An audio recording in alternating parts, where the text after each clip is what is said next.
YouTube in a place to be. We're back with another live reaction in these streets. YouTube in a place to be. We're back with another live reaction. Back with another live reaction. And there that me. Who the hell he? Go to Beverly. How did Beverly? Doing it on me. Shawty Beverly. So we got another live reaction, man. They're gonna make your mind blown, man. Let me type it in.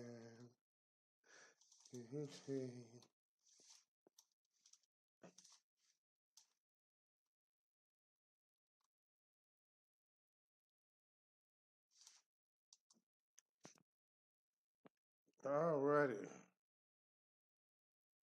Alrighty.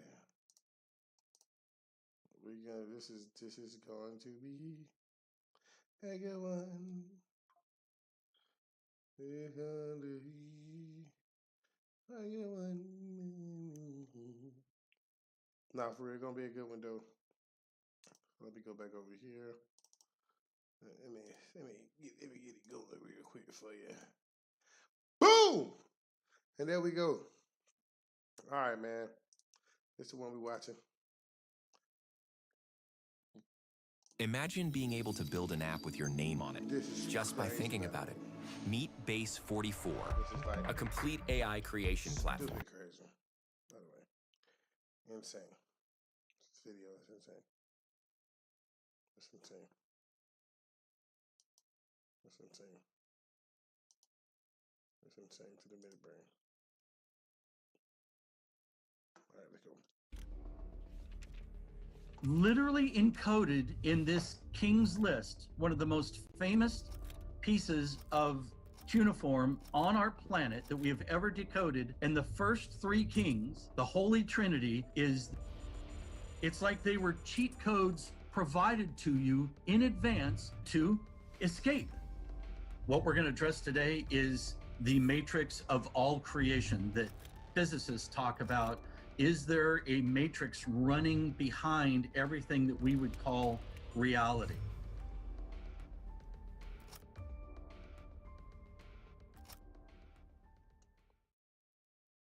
In Judaism, we see the 72 names of God.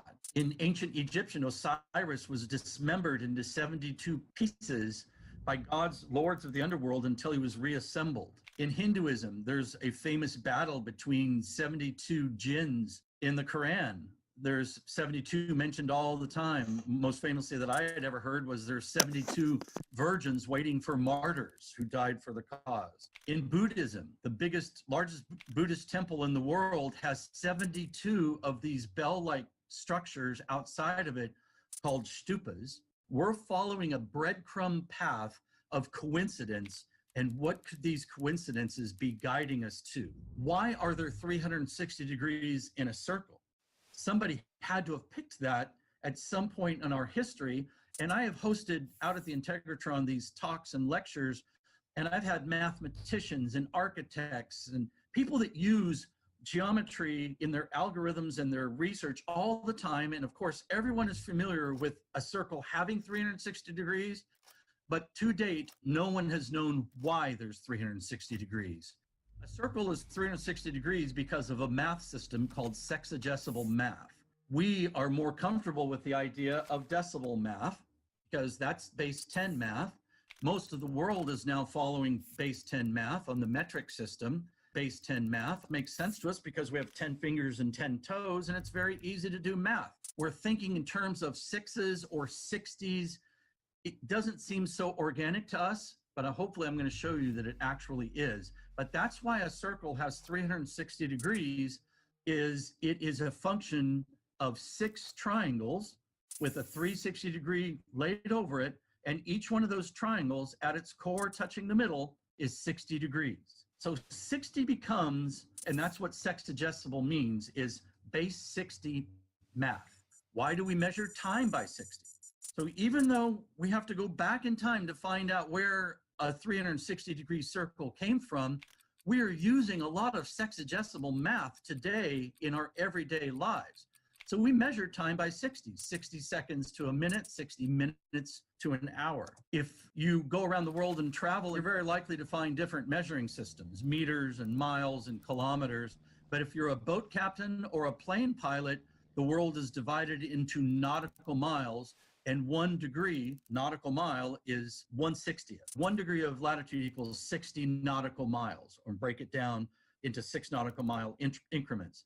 So our whole planet, we're measuring time, and we're measuring our planet officially by functions of 60. Sacred geometry is described as a function of circles, but if you really look at it in these little flower petals, just pick one of these flower petals for yourself, and you will see, well, you won't know this, but that arc that makes that flower petal is exactly 60 degrees. That's really important to sacred geometry, is that you get that arc correct of 60 degrees of arc. Buckminster Fuller is called one of the greatest researchers and minds of the 20th century.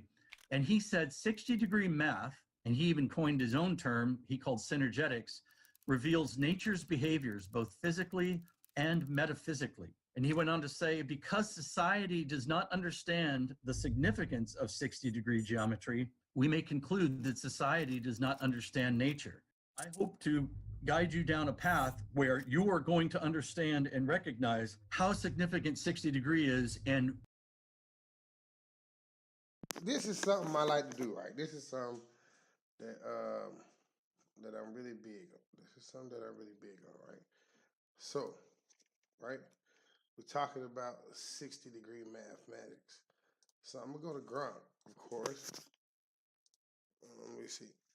Hey Grunt, can you please explain to me 60-degree mathematics? And if you know how to utilize 60-degree mathematics, can you show me an equation or two? 60-degree math usually pops up in geometry, like triangles. Equilateral triangles have 60-degree angles, so the sum of angles in one is 180 degrees, 3 times 60. For equations, think trigonometry. In a 60-degree angle, cosine of 60 is 1/2. So if you've got a right triangle with a 60-degree angle, opposite over hypotenuse is sine 60, about 0.866. so much of your For an life example, and your let's say a surroundings triangle's and hypotenuse the is 10. nature around The you side is based opposite on the 60 degrees. 60-degree angle is 10 times 0.866, roughly 8.66. Want me to walk through a specific problem? No. All right. Degree math. This is a form that Buckminster Fuller did not discover, but he did name the vector equilibrium. And he wrote 2 huge books about this shape alone, called Synergetics 1 and 2. And if you see that white center, it has 12 vectors radiating out of it. They're all exactly the same length, and they're all offset exactly the same from each other of 60 degrees. Buckminster Fuller came to believe that this is the matrix of creation, that this is the geometry. If physicists are right in telling us that our universe is geometric in nature somehow, Buckminster Fuller argued that this is that geometry, the vector equilibrium. So how did we get to the 60? How did humanity arrive at the 60? Well, that became a function of 12. If you take 12 and multiply it 5 times is how you get 60. And this is a counting system that's still taught in India and other parts of the world to school children. But rather counting just each individual finger, you use one hand and your thumb becomes a pointer, and you have the pads or the knuckles of your 4th long finger. So you have on the left 1, 2, 3, 4, 5, 6, 7, 8, 9, 10, 11, 12. You have 12 space holders on your long fingers of one hand. Once you reach that 12, you use your other hand, your right hand, to hold that position 5 times. So 12 times 1 is 12. And then when you get to 12 again on your left hand, you hold up your second finger. 12 plus 12 is 24. 24 plus 12 is 36. 36 plus 12 is 48. And 48 plus 12 is 60. Every 12 that you know of in your life, a dozen eggs, dozen donuts, 12 hours in a day, 12 saints, 12 disciples, 12 inches to a foot, came from this counting system. And all the 60s that we deal with on our daily basis, geometry of 360-degree circle, measuring time around us globally, measuring our planet the way scientists and boat captains and airplane pilots measure it, that 60 is all based on this counting system. So this becomes a major clue in our path of discovery. Where did this counting system come from? Well, we know exactly where it came from and when. For most of the human story, life All right, of course they got the pay their bills, come up with a commercial break and everything, but yeah. 3,000, 6,000 years ago looked something like this: a hunter-gatherer existence. People were not farming, they were just going where there was food to eat.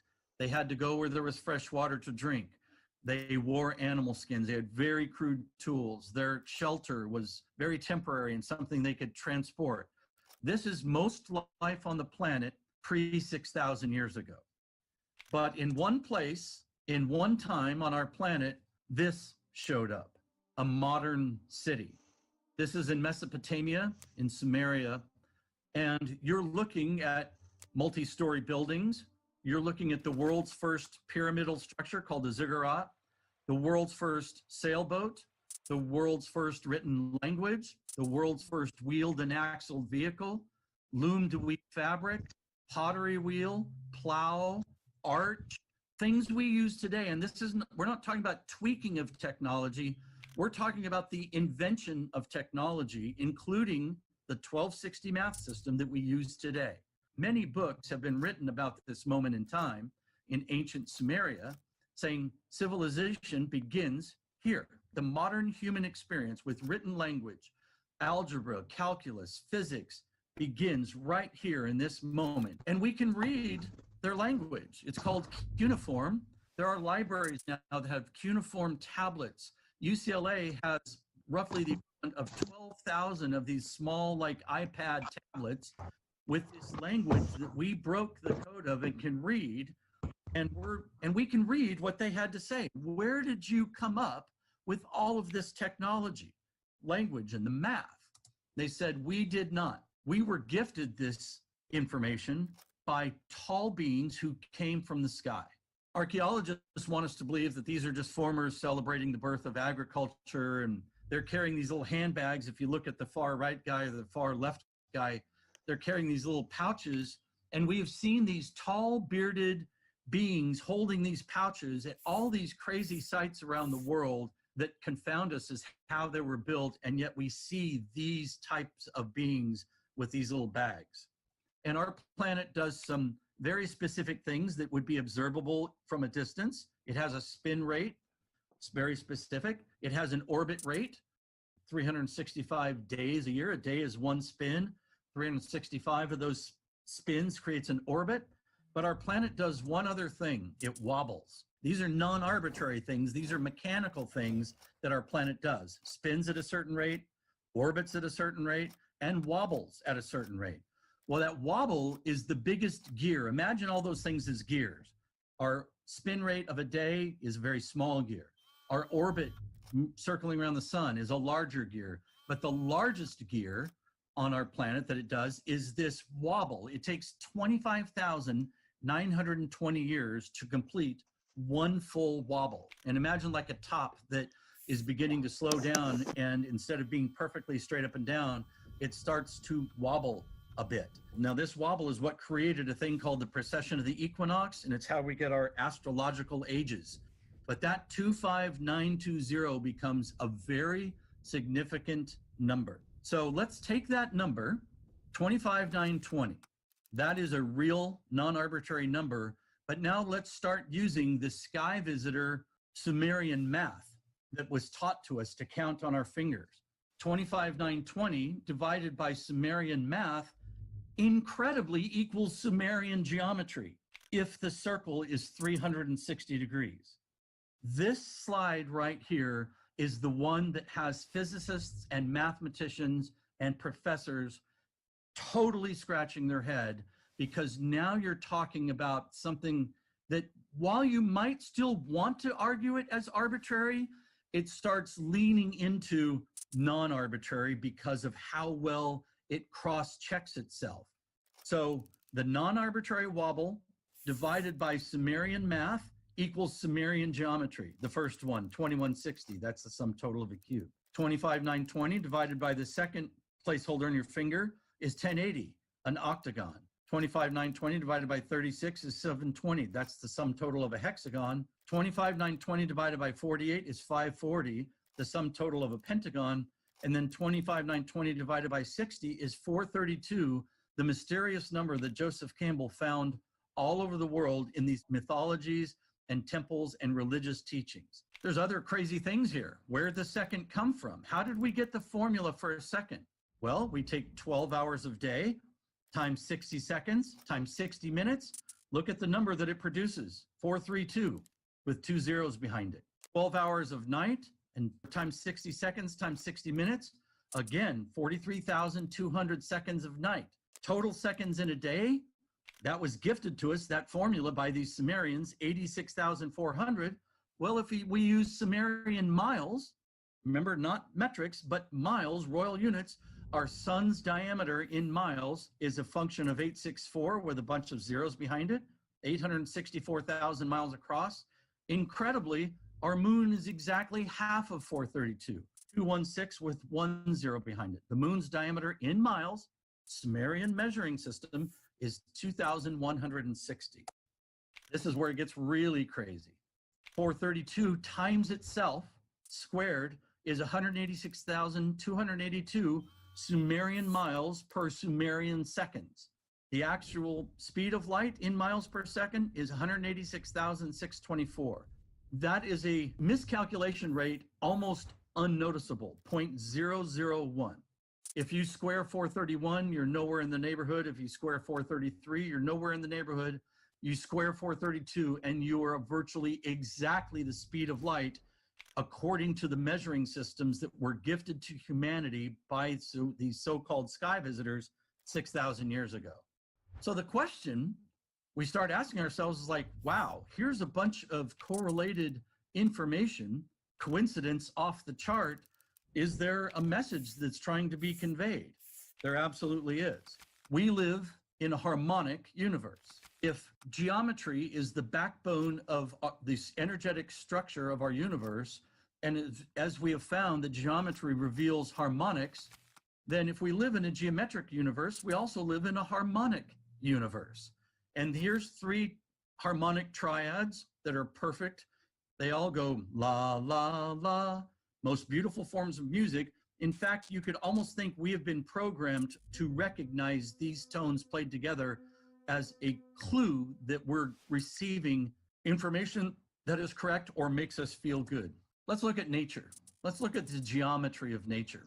Here's a shell. This pattern is called a Fibonacci spiral. This Fibonacci spiral is expressed all over the place in nature around us. It spins forward, it spins backwards, and then if it spins against itself, both forwards and backwards, you create a pattern called the pineal pattern. In pineal, the words pine cone and pineapple and pine tree, and you have a pineal gland in your brain, all has this exact pattern, and that is a Fibonacci spiral going one way against a Fibonacci spiral counter-rotating against it. It is virtually the architecture of most of life as we know of on this planet. Here's the same thing, spiral. Our galaxy, our Milky Way galaxy, is a Fibonacci spiral rather than very small, very large. So what if we took the mathematics of the Fibonacci spiral and applied frequency to those mathematic numbers? It would be very easy to do. Let's take the Fibonacci spiral that is all in nature, all the way out to galaxy size, and let's apply numbers to it. You start with a number. It doesn't matter what number you start with, but if you start here at you see the 144 down in the bottom right, that's just picking an arbitrary number. Like that's a signature frequency of a plant. And out of the moment that plant is birthed out of that right corner of that right hand 144, 0 plus 144 is 144 again. 144 plus 144 is 288. 144 plus 288 is 432. 288 plus 432 is 720, and on into infinity. Well, if we play those tones, those mathematical placeholders as frequencies, incredibly, we're right back to numerically perfect harmonics. So now we're really on the path of some incredible discovery about the essence. And is there a reason to believe there's a harmonic essence to life on our planet? Absolutely, because we take the first steps of growth of a Fibonacci spiral that launches everything from small spirals to big. The first 6 steps will reveal that exact same harmonically perfect triad. So here's a document written 6,000 years ago. It's the Sumerian Kings List. So this is written in cuneiform 6,000 years ago. It is writing about these kings, these rulers that lived in the region for tens of thousands of years each before a great flood consumed the planet. What I found interesting is the first 3 kings lived for 288, 360, and 432 with zeros behind it. Literally encoded in this king's list, one of the most famous pieces of cuneiform on our planet that we have ever decoded, and the first 3 kings, the Holy Trinity, is the same harmonic numbers. And it's a different chord. It's 288, 360, 432. This week, we're hosting a free trading and investing workshop right here in Atlanta. Inside this workshop, you'll learn but the same mathematically perfect intervals between them. This is another incredible moment of realization that we have been actually gifted in hard copies, not just in stories, but in hard copies that lasted for 6,000 years, codes and keys that will get us back to these numerically perfect harmonics. Let's look at these sky visitors on this mural. This is a mural that has been shaved off of a wall in Sumeria. But let's look at these, what archaeologists tell us are farmers, you know, with their little seed bags and standing by a plant, and that's the sun overhead. Up in the upper left of the slide, and the upper right, look at these 2 guys holding these pine cones, as archaeologists want us to believe. Well, 6,000 years ago, Sumeria was a desert then, as it is now. There was no pine cones, but let's look really close at what he's holding. He's not holding a pine cone, he's holding the same thing that's in the Vatican, right dead center in the middle of the Vatican, looks like a pine cone. We see this pine cone atop the twin snakes, the caduceus, activating a pine cone. So what is it? That pine cone is our pineal gland. They are holding that pineal gland actually up against the head of the humanoid form in front of them, as if this machine is somehow doing something to these pine cones. Again, giving us a very visual clue of what might be happening. Or you can even do it with loose grains of sand or powder. Apply frequency to it, and you will get standing waveforms, and then you can take a picture of it and see this incredible geometry behind it. Well, I went to a cymatics lab, and I played the 3 tones of the Sumerian Kings List and the frequency tones of sacred geometry. We played both. Look what they revealed. That is a still shot of the patterning that came through when we played the 288, 360, 432. The researchers that had been doing research with cymatics for years had never seen something like this.